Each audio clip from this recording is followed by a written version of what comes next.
Humanga ang Harry Potter actress na si Evanna Lynch sa katatagan ng ating mga kababayang biktima ng Bagyong Yolanda sa Tacloban City, Leyte. Binisita ng aktres ng health center ng lungsod at nanawagan siya sa publiko na patuloy na tumulong sa mga nasalanta ng super bagyo. May ulat on the spot si Sherry Ann Torres. She?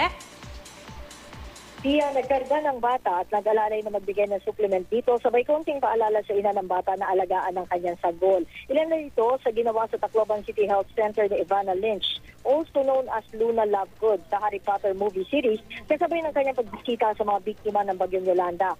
Sa pag-iikot daw niya ang ginawa sa Tacloban City kahapon, pinahanga raw siya na nakita niyang katatagan ng mga biktima ng Yolanda.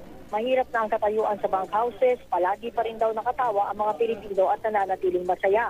Kung sa Ireland daw ito nangyayari at pinatira mo ang isang Irish family sa bunkhouses na gaya ng napuntahan ni Evanna, malamang daw aalis sa mga ito roon matapos ang isang araw.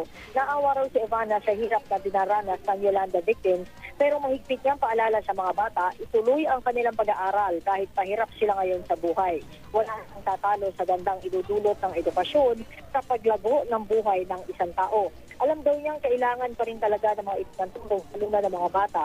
Kaya raw niya kinukuha ang oportunidad para maipabot sa mga kabataang gaya niya ang kondisyon ng mga naging biktima ng Super Bagyong Yolanda sa pag-asang kikilos din ang mga ito para tumulong.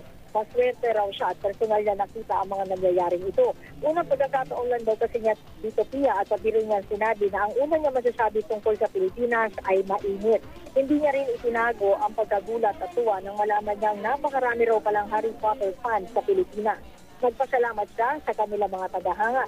Hanggang ngayon naman daw, meron pa rin siyang komunikasyon sa kanyang mga co-stars sa naturang pelikula, bagamat sobrang busy na raw silang lahat at nasa iba't ibang parte sila ng mundo. Marami raw siyang magandang alaala habang ginagawa ang naturang pelikula. Samantala, umaasa pa rin daw itong si Evanna na kung sakali na magkakaroon ng spin-off ang Harry Potter movie, ay masasama siya. Meron ding mensahe si Evanna sa kanyang mga tagahanga at narito ang kanyang pahayag.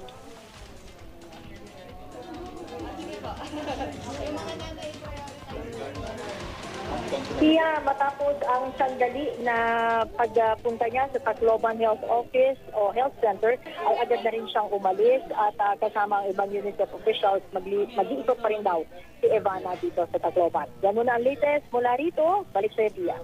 Maraming salamat, Sherry Ann Torres.